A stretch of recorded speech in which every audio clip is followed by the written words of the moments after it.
ಪ್ರಕರಣದಲ್ಲಿ ಮೇಜರ್ ಆಗುತ್ತೆ.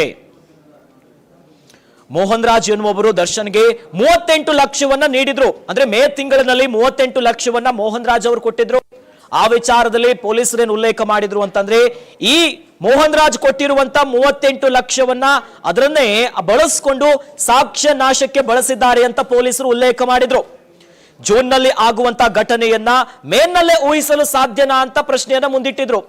ಅದೇ ರೀತಿಯಾಗಿ ಸಾಕ್ಷ್ಯ ನಾಶಕ್ಕೆ ಹಣ ಬಳಕೆ ಮಾಡಿದ್ದಾರೆ ಅಂತ ಏನು ಉಲ್ಲೇಖ ಆಗಿತ್ತು ಅಧಿಕಾರಿಗಳಿಂದ, ಅದನ್ನ ತಳ್ಳಿ ಹಾಕಿದ್ರು. ಈ ಪ್ರಕರಣದಲ್ಲಿ ಪೊಲೀಸರು ಸಾಕಷ್ಟು ಬಾರಿ ಸಿಲುಕಿಸಲಿ ಪ್ರಯತ್ನ ಮಾಡಿದ್ರು ಅನ್ನೋ ಅಂಶವನ್ನ ಗಮನಕ್ಕೆ ತರುವಂತ ಕೆಲಸ ಮಾಡಿದ್ರು. ಜೊತೆಯಲ್ಲಿ ಬೇರೆ ಬೇರೆ ಪ್ರಕರಣಗಳ ತೀರ್ಪುಗಳನ್ನ ಕೋರ್ಟ್ ಮುಂದೆ ತೆರೆದಿಟ್ಟಿದ್ರು. ಅದರ ಜೊತೆಯಲ್ಲಿ ಇದರಲ್ಲಿ ಪ್ರಕರಣದಲ್ಲಿ 77ನೇ ಸಾಕ್ಷಿ ಮಲ್ಲಿಕಾರ್ಜುನ ವಿಚಾರವನ್ನ ಕೂಡ ಪ್ರಸ್ತಾಪ ಮಾಡ್ತಾರೆ. ಪ್ರೊಲೆ ಪ್ರಕರಣದಲ್ಲಿ 6 ಸಾಕ್ಷ್ಯಗಳನ್ನ ಹೆಚ್ಚಿಸಿದ್ರು.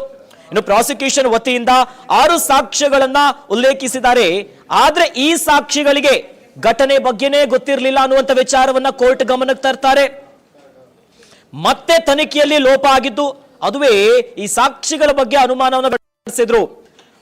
1 ರಿಂದ 6 ರಿಮ್ಯಾಂಡ್ ಪರಿಗಣಿಸಬೇಕು ಅಂತ ಹೇಳಿದ್ರೆ ರಿಮ್ಯಾಂಡ್ ಅರ್ಜಿಯಲ್ಲಿ ಸಾಕ್ಷಿಗಳ ಉಲ್ಲೇಖವೇ ಇಲ್ಲ ಅನ್ನೋದನ್ನ ಮೆನ್ಷನ್ ಮಾಡ್ತಾರೆ. ಪ್ರತ್ಯಕ್ಷದರ್ಶಿ ಕಿರಣ್ ಹೇಳಿಕೆಯ ಆಧಾರದ ಮೇಲೆ ವಾದವನ್ನ ಕಂಟಿನ್ಯೂ ಮಾಡ್ತಾರೆ.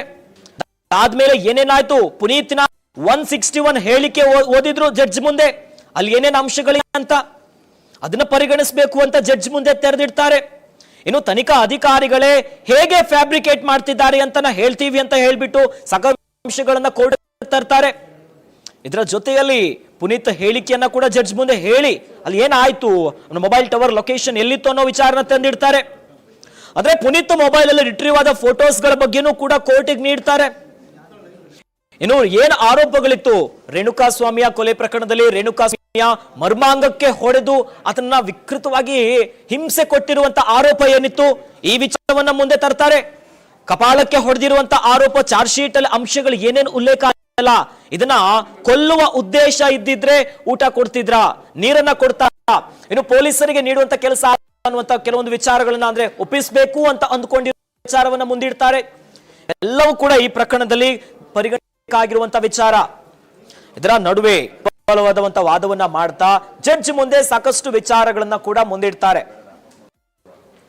ರೇಣುಕಾಸ್ವಾಮಿ ಕೊಲೆ ಪ್ರಕರಣದಲ್ಲಿ ಸಿಲುಕಿರುವಂತಹ ನಟ ದರ್ಶನ್ ಅವರಿಗೆ ಬೇಲ್ ಸಿಗುತ್ತಾ ಅಥವಾ ಮತ್ತೆ ಜೈಲೇ ಗತಿ ಆಗುತ್ತಾ, ಇವೆಲ್ಲವೂ ಕೂಡ ಈ ಪ್ರಕರಣದಲ್ಲಿ ಬಹಳ ಬಹಳ ಗಂಭೀರವಾಗಿರುವಂತಹ ವಿಚಾರಗಳು. ಜಡ್ಜ್ ಕೂಡ ಪ್ರಶ್ನೆಯನ್ನ ಇಟ್ಟಿದ್ರು, ಮಧ್ಯಂತರ ಜಾಮೀನಿನ ಕತೆ ಏನಾಯ್ತು, ಆಪರೇಷನ್ ಮಾಡಬೇಕೆನ್ನುವಂತ ವಿಚಾರ ಇತ್ತು.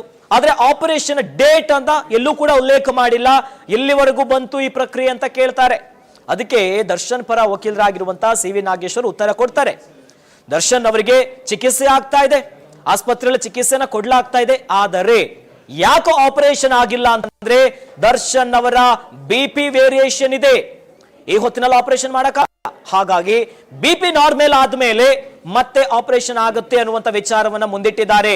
ಆಪರೇಷನ್ ಮಾಡೋದು ಅಗತ್ಯ ಇದೆ, ಸೊ ಹಾಗಾಗಿ BP ವೇರಿಯೇಷನ್ ಆದ್ಮೇಲೆ ಆಪರೇಷನ್ ಆಗುತ್ತೆ ಅನ್ನುವಂತ ವಿಚಾರವನ್ನ ಮುಂದಿಟ್ಟಿದ್ದಾರೆ.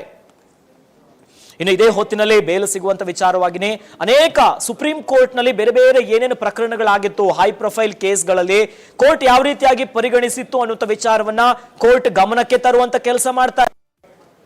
ಸೊ ಇವೆಲ್ಲವೂ ಕೂಡ ಈ ಪ್ರಕರಣದಲ್ಲಿ ಬಹಳ ಬಹಳ ಮೇಜರ್ ಆಗಿರುತ್ತೆ. ಜಡ್ಜ್ ಪ್ರಶ್ನೆಗಳ ಸುರಿಮಳನೆ ಇಡ್ತಾರೆ, ಆ ವಿಚಾರಗಳನ್ನ ಪ್ರತಿಯೊಂದನ್ನು ಕೂಡ ಕೋರ್ಟ್ ಗಮನಕ್ಕೆ ತರುವಂತ ಕೆಲಸ ಮಾಡ್ತಾರೆ. ಒಟ್ಟಲ್ಲಿ ರೇಣುಕಾಸ್ವಾಮಿಯ ಕೊಲೆ ಪ್ರಕರಣದಲ್ಲಿ ಈಗ ಸಿಲುಕಿರುವಂತಹ ದರ್ಶನ್ ಅವರಿಗೆ ಬೇಲ್ ಸಿಗುತ್ತಾ, ಸಿಗಲ್ವಾ